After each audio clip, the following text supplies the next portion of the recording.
사도 바울이 13권의 서신을 기록하는데 그 가운데 데살로니가 교인들에게는 특별히 그들에게 서신을 쓰면서 그들을 칭찬하는 내용을 기록을 하고 있습니다.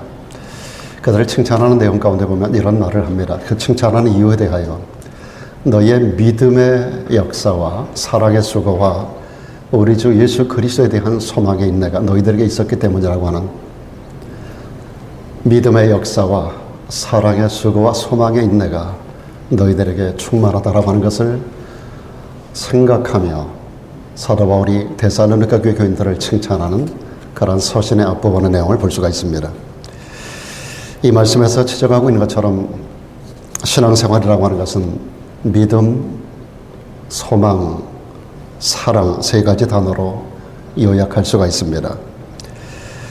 신앙생활에는 언제나 항상 이 세 가지가 있어야 되고 이 세 가지가 충만할 때 사도 바울이 데살로니가 교회 교인들을 칭찬한 것처럼 주님께로부터 우리의 신앙생활의 면면이 칭찬받는 자가 될 수가 있는 것입니다. 우리가 참으로 주님을 믿는다면, 우리가 바이블 빌리버로서 성경 말씀을 참으로 믿는다면, 우리가 참된 그리스도인을 지향한다면 그 믿음에는 반드시 역사가 따르게 되어 있습니다. 우리가 주님에 대한 확고한 믿음을 가지고 있다면 정말 우리가 하나님의 말씀이 우리 생애 가운데 꿈같이 이루어진다라는 사실을 믿는다면 우리가 기대하고 믿고 바라보는 우리 주님이 분명히 살아계신 하나님에 대한 분명한 이 확신과 믿음을 우리가 가지고 있다면 거기에는 반드시 소망의 인내가 따르게 되는 것입니다. 이런 참된 믿음이 역사를 만들고 참된 믿음이 소망의 인내를 만들며 이런 참된 믿음과 소망이 우리들에게 사랑이라고 하는 수고로움으로 우리가 삶을 규정하게 된다는 것입니다. 오늘 저도 여러분도 데살로니가 교인들처럼 주님에 대한 확신하는 믿음, 참된 믿음을 통하여 때를 따라 역사하시는 하나님의 역사를 체험해 나가는 성도로 살아가기를 주의 이름으로 부탁을 드립니다. 이것이 여러분 소망의 인내로 나타나기를 바랍니다. 어떤 어려운 환경 속에서도 인내할 수 있어야 합니다. 그리고 여러분 이 모든 것들이 사랑이라고 하는 한 단어로 요약이 돼서 사랑의 수고가 우리의 삶 속에 경험되는 자가 되어야 할 줄로 믿습니다. 여기 사랑의 수고라고 하는 것을 여러분에게 제가 말씀드리려고 하는 것인데 사랑의 수고라고 하는 말이 뭔가 이것이 오늘부터 제가 여러분에게 2주간에 걸쳐서 말씀드리려고 하는 사랑의 긍정적인 부분입니다.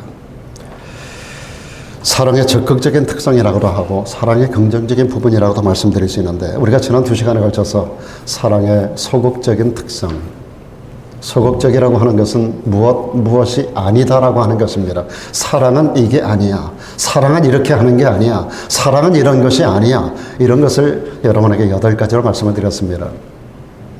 고린도전서 13장 4절로 7절에 기록되고 있는 사랑의 15가지 놀라운 메시지는 우리 하나님의 사랑을 대표하고 있는 표현들입니다. 거기에는 우리들에게 소극적인 특성과 더불어서 적극적인 특성을 요구하고 있습니다. 하지 말아야 될 것과 해야 될 것, 우리가 거절해야 될 것과 붙잡아야 할 것, 성경은 전체가 do와 do not입니다. 하라고 하지 말라고 하는 거예요. 그래서 오늘도 이 앞에 주님 앞에 오신 여러분들에게 사랑의 가슴으로 충만한 자리가 되길 바라면서 주님께서 우리들에게 요구하는 사랑의 적극적인 특성, 이것을 다음 주간에 이어서 여러분과 더불어 2시간에 걸쳐 말씀을 드리면서 적극적인 우리의 사랑의 삶의 면면이 우리의 생애 속에서 삶의 자리에서 구체적으로 나타나게 되기를 바라는 것입니다. 그 중에 오늘 첫 번째로 제시하고 있는 것이 뭡니까? 사랑은 오래 참는 것이라고 오늘 4절 맨 앞부분에서 우리들에게 말씀해주고 있습니다.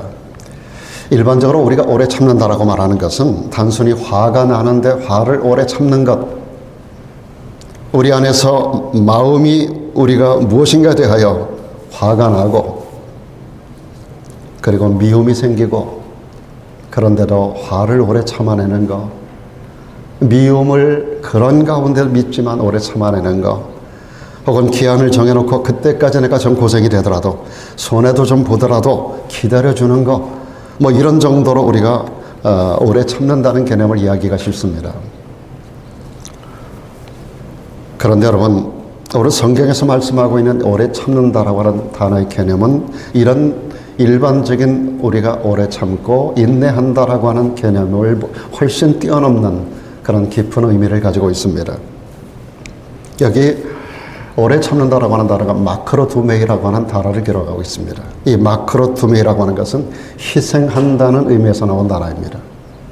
영어로 말하면 sacrifice, 아까도 우리가 청년이 불렀던 찬양 가운데 sacrifice라는 그런 기록이 나오죠. 여러분, 하나님 앞에 희생되어지는 이 희생이라고 하는 sacrifice라고 하는 것은 제사 드릴 때 사용되어지는 용어입니다. 여러분, 제사를 지낼 때 어떻게 합니까? 제사를 지내는 사람은 제물을 가지고 옵니다. 제물을 가지고 오면 어떻게 합니까? 제물은 제사를 지내는 사람을 위하여 그날에 죽임을 당하는 것입니다. 희생 제물이 되는 겁니다. 제사를 지내는 자가 제사를 지낼 때 희생의 제물을 가져다가 그놈을 잡으면 그 희생 제물은 죽습니다.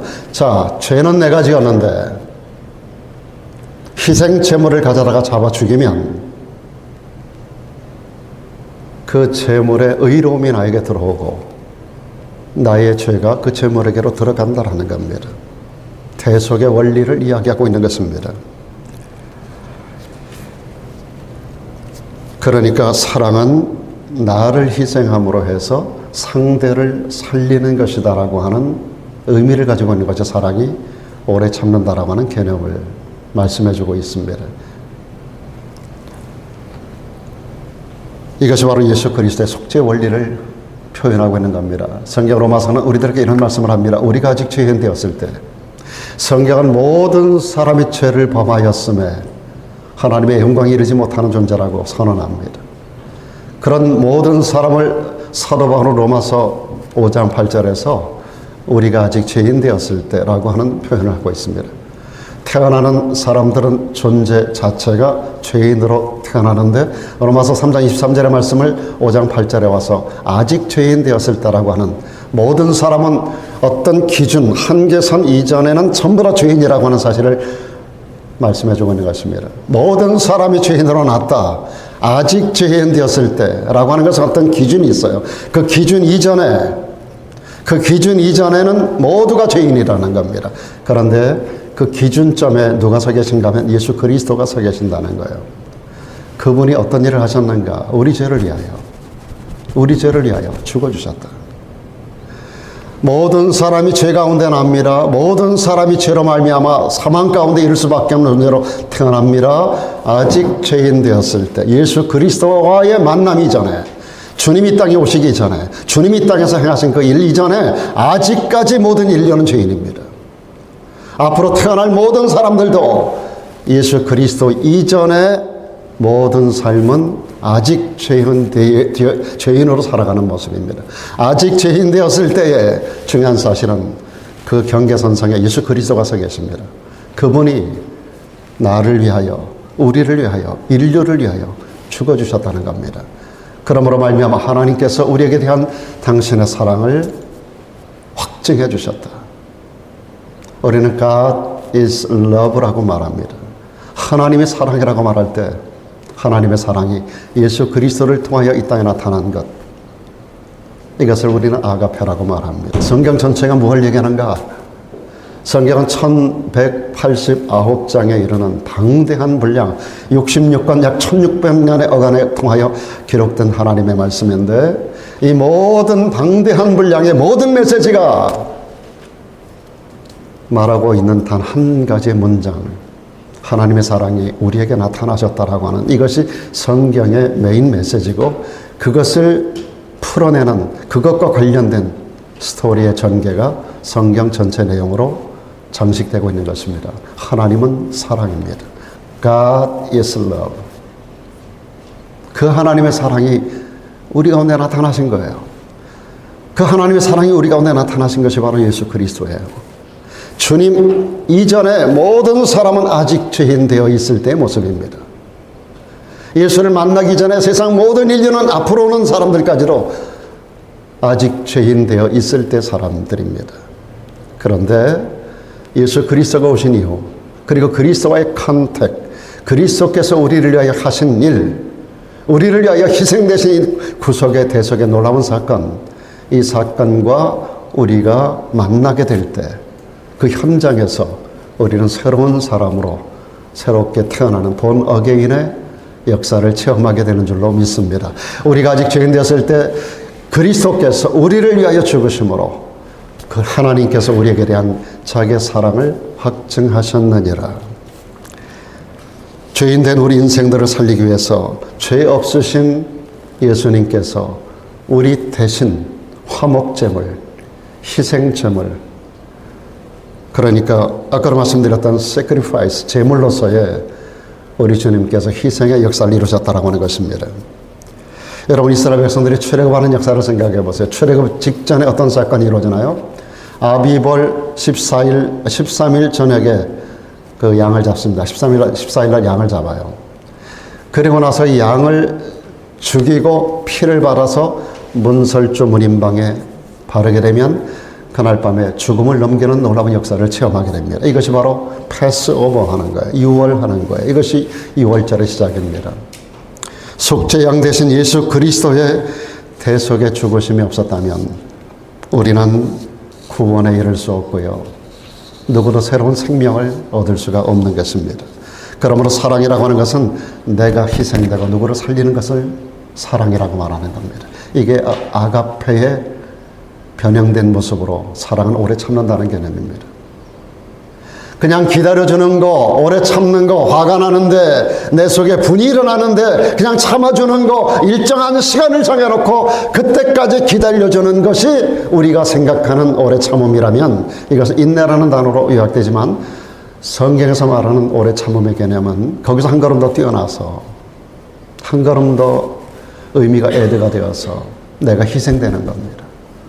누군가를 살려내는 겁니다. 여러분, 부모님들 한번 생각해 보십시오. 부모님들이 생명이 소진됨으로 해서 자식이 살아나고 자식이 세워져 나가는 것입니다. 아이를 가지고 수고한 가운데서 아이를 출산합니다. 이 아이를 위하여 밤잠 못 자고 엄마는 아이를 위하여 수고합니다. 진 자리 마른 자리 갈아 넣어주고 이 아이를 위하여 모든 것들을 희생해 나갑니다. 생명이 소진돼 나가는 거예요. 부모의 생명이 소진됩니다. 대학 교육을 받을 때까지 거의 대부분이. 그래서 온갖 자존심 다 버리고 돈 벌어서 아이를 양육하고 키워나가는 것입니다. 그게 희생이라고 하는 겁니다. 부모님들의 희생이 있기에 자식이 세워지는 것입니다. 여러분, 내가 희생하면 사람을 만듭니다. 내가 희생하면 사람을 살립니다. 여러분이 희생하면 라레도를 살릴 수 있습니다. 여러분이 희생하면 라레도를 든든하게 세울 수 있습니다. 우리 주님이 희생되심으로 우리가 살아났고 우리 인생이 바뀌지 않았습니까? 이런 그런 체험을 우리가 가지고 있다면 이것이 바로 우리들에게 위임된 주님이 주신 사명이라는 사실을 우리는 기억해야 됩니다. 주님은 이 사명을 우리들에게 맡겨주셨어요. 그럼 우리가 사명의 사람이 된다는 것은 다른 말로 말하면 사랑의 사람이 되는 것이고, 사랑의 사람이 된다는 것은 이 지역을 위하여, 내 이웃을 위하여, 누군가를 위하여 내가 제물되는 것입니다. 이것이 바로 예수 그리스도의 사랑의 사건입니다. 요즘 젊은 부부들 가운데 보면 이혼율이 굉장히 폭발적으로 늘어나고 있고, 결혼식도 올리지 않고 살다가 대충 살다가 아니면 또 헤어지는 이런 일들을 우리 젊은이들이 많이 해나가고 있습니다. 이게 세상 유행이 되고 있어요. 그들이 결혼할 때 뜨겁게 사랑해서 결혼하는 것 같은데 왜 이렇게 쉽게 이혼하는가? 사랑이 뭔가를 몰라서 그렇습니다. 희생할 준비가 되어 있지 않기 때문이에요. 희생하지 않기 때문에, 그리고 희생할 준비가 되지 않은 상태에서 그런 교육이 전무하고 이런 메시지를 전혀 모르고 사랑의 의미를 모르기 때문에 젊은 아이들이 결혼해서 쉽게 성격 차이 뭐 때문에 쉽게 갈라지고 떨어져 나가는 것입니다. 내가 희생한다면, 희생할 자세가 되어 있다면 어떤 일이 있어도 참을 수 있습니다. 사랑은 내가 희생됨으로 상대방을 살리는 것이기 때문에 그렇습니다. 사랑의 적극적인 두 번째 특성이 있습니다. 그것은 사랑은 온유한 것이라고 말하고 있습니다. 신약 성경에 온유라고 번역된 단어가 두 개의 단어가 나와요. 헬라에 보면 두 개의 온유라는 단어가 나오는데 하나는 프라우테스라는 단어가 기록되고 있습니다.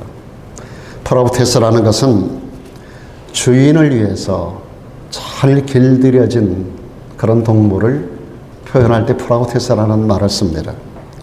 여러분 성령의 9가지 열매 잘 아시죠? 성령은 9가지 열매를 우리들에게 허락하시죠? 사랑, 희락, 화평, 나 자신 안에서 맺어지는 열매들입니다. 내 안에 사랑이 있는지, 희락, 기쁨이 있는지, 화평이 있는지 이걸 여러분들이 체크해 보시면 내가 성령의 사람인지, 성령으로 충만한 사람인지, 성령에 이끌리는 사람인지를 알 수 있습니다.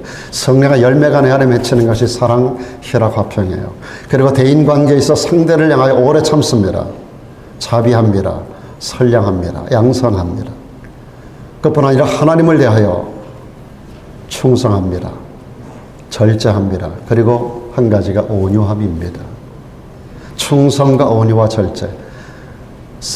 이 성령이 우리 안에서 역사하고 성령으로 충만하게 되면 성령 9가지 열매를 맺게 되는데 사랑, 희락, 화평, 오래 참음, 자비, 양선, 충성, 온유, 절제로 열매를 맺게 되는데 하나님을 향하여 맺는 열매 중에 아주 중요한 열매가 온유함입니다. 그것이 바로 여기서 말하는 프라우테스입니다.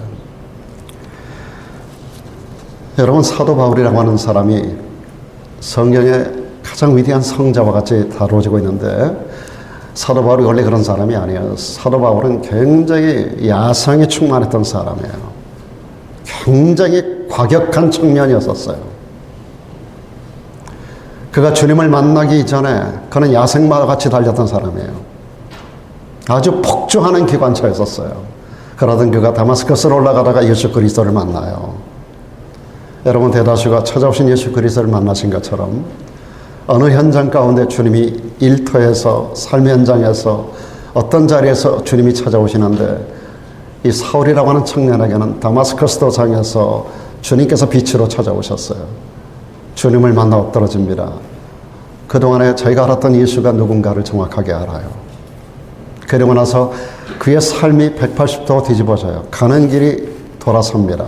돌아서서 그가 주님을 핍박하던 자가 주님을 드러내고 주님을 증거하고 주님의 영광을 위해서 믿는 자들을 공격하고 잡아서 감옥에 가두고 하고 스데반이 죽을 때 옷도 맡았던 사람, 믿는 자를 감옥에 가두고 죽이는 일이 당연하다고 생각했던 사람, 그가 교회를 위하여 그 인생을 드리고 그가 핍박했던 예수를 위하여 그 생명을 내어놓습니다.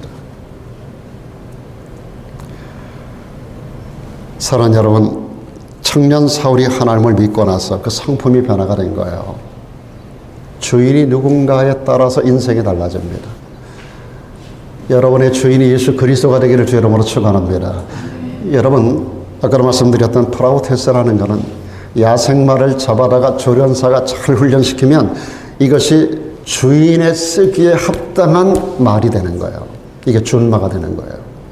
그 안에 모든 성격, 모든 파워, 이 모든 것들은 그대로 다 있어요. 그러나 이것이 무엇을 위하여 쓰여지는데 나를 위하여 쓰는 게 아니라 주인을 위해서 쓰는 거예요.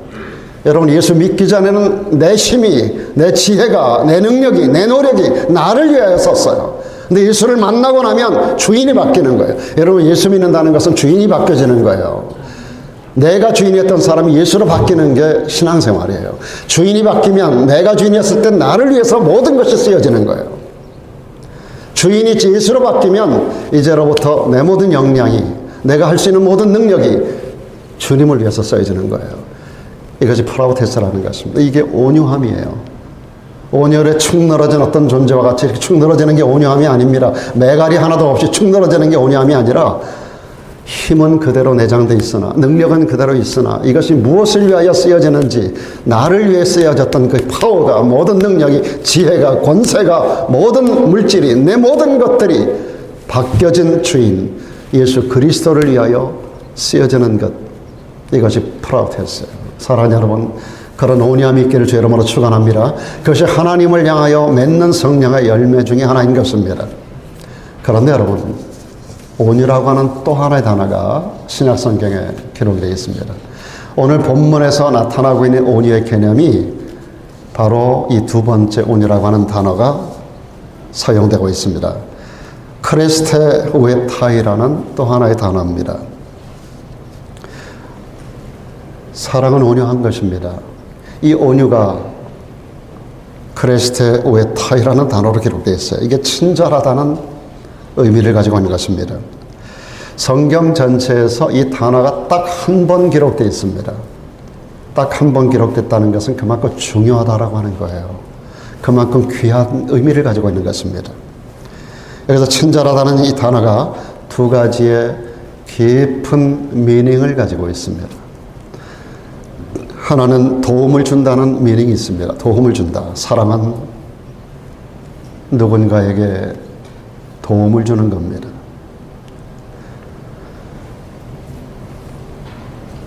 사랑은 도움받기를 원하는 것이 아니라 도움을 주는 것이 사랑입니다.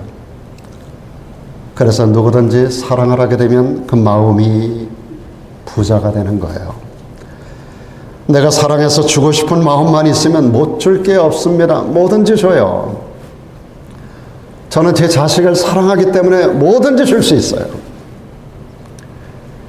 필요 이상의 것도 요구하지 않겠지만 내가 줄 수 있는 모든 것을 줄 수 있는 분명한 내 마음이 있어요. 여러분 모든 부모님들이 다 그런 마음이 있을 거예요. 여러분의 자녀들을 생각할 때 자식을 위해서 지금 목숨까지 다 내놓을 수 있을 거예요. 뭐든지 다 줄 수 있어요. 사랑하기 때문에 주는 거예요. 그게 부자의 마음인 것입니다. 그러나 내가 받기만을 원하면 나는 언제나 가난한 사람이 될 수밖에 없습니다. 또 한 가지 이 친절하다는 단어의 의미는 상대의 필요가 되어주는 것입니다. 필요가 되어주는 거예요. 하나는 도움을 주는 것이고 또 하나의 의미는 필요가 되어주는 것입니다. 사랑은 상대 필요가 되어주는 겁니다. 그러면 도움을 준다는 말과 필요가 되어준다는 말, 이것은 어떤 차이를 가지고 있을까요? 도움을 준다는 것은 내가 주체가 되는 것입니다. 내가 누군가의 도움에 내가 스스로 찾아가서 응답해 주는 거예요. 내가 누가 필요하면 찾아가서 내가 도와주는 거예요. 내가 주체가 되는 겁니다. 내가 주체가 되어 저 사람 필요를 찾아가 가지고 내가 알아서 도와주는 거예요. 그런데 여러분, 필요가 되어준다라고 하는 것은 내가 주체가 되는 게 아니라 객체가 되는 겁니다. 주체와 객체가 어떻게 다른가? 주체는 내가 앞서서 나가는 거예요. 객체는 상대가 나를 생각하고 찾아오는 거예요. 여러분 쉽게 표현합니다.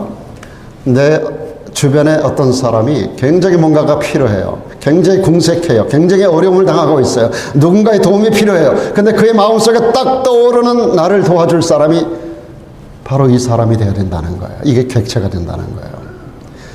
내가 도움을 주는 것은 내가 주체예요. 내가 찾아가서 저 사람 어려우니까 내가 도와주는데, 객체가 된다는 것은 필요한 어떤 사람이, 뭔가가 필요한 사람이 필요할 때 누군가의 도움이 필요한데 누구를 생각하는데 그가 바로 내가 떠올라야 된다는 거예요.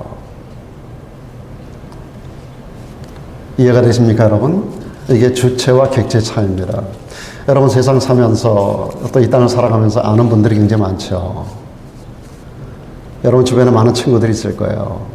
근데 그들 가운데 어떤 어려움을 당하는 분이 어려움 속에서 나의 도움이 필요하다고, 내가 생각나서 나를 찾아와서 나를 도와달라고 말하는 사람이 있다면 여러분이 바로 사랑의 사람입니다. 근데 어려움을 당하는데도 내가 전혀 생각이 나지 않아, 나는 사랑의 사람이 아니라는 거예요. 여러분 가만히 한번 생각해 보시기 바랍니다. 여러분 주변에 분명히 어려움 당하는 분들이 있을 거예요. 그분들 중에서 여러분을 찾아오시는 분들이 있던가요? 나 좀 도와달라고 얘기하는 분이 있던가요? 주저하지 마십시오. 여러분 사랑의 객체가 되어주시기 바랍니다. 이것이 바로 온유한 사람의 전형인 것입니다. 주위의 사람들이 찾아와서 어려움을 호소하지 않고 전혀 어려운데도 나한테 한마디 이야기하지 않는다면 좋다. 나도 안 도와주지만 너도 나에게 도움이 필요 없지. 나도 안 도와줄 거야. 그렇게 살면 안 되고요. 우리의 삶의 패턴을 바꿔나가야 하는 것입니다. 여러분 도움이 필요할 때 여러분 머리에 딱 떠오르는 대상이 있습니까? 첫째는 주님이겠고, 그리고 딱 떠오르는 대상, 그분이 바로 사랑의 사람인 것입니다. 그분이 바로 온유한 사람인 것입니다. 여러분, 그런 대상이 되기를 주의 이름으로 축원합니다.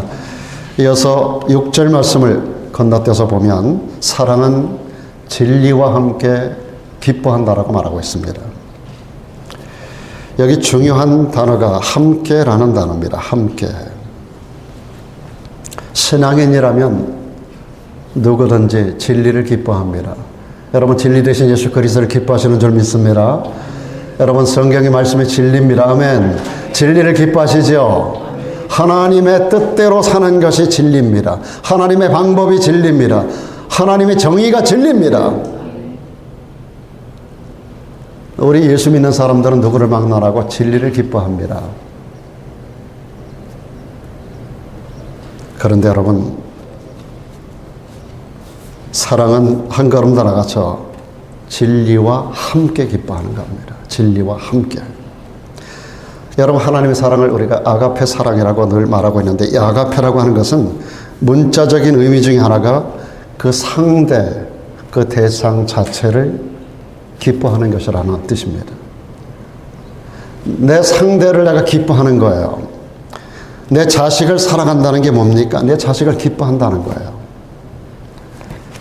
내가 누군가를 사랑한다는 게 뭡니까? 그 누군가를 기뻐하는 겁니다. 그런데 그때 기뻐할 때 진리와 함께 기뻐하라는 것입니다. 진리와 함께 기뻐하라.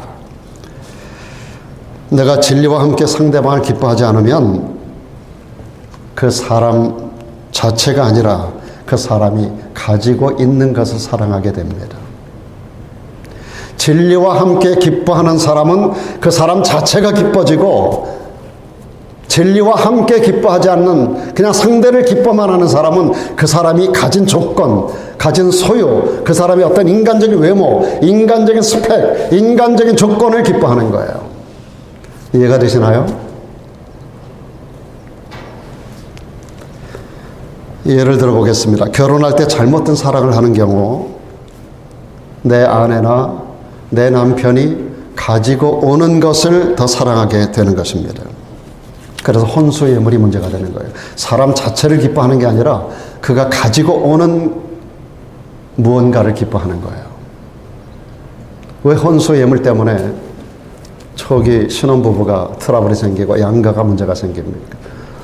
며느리를 받을 때 며느리가 사람을 기뻐해서 받는 게 아니라 그 사람이 가지고 오는 그 예물을 기뻐하는 거예요. 그래서 예물이 마음에 안 든다는 거예요.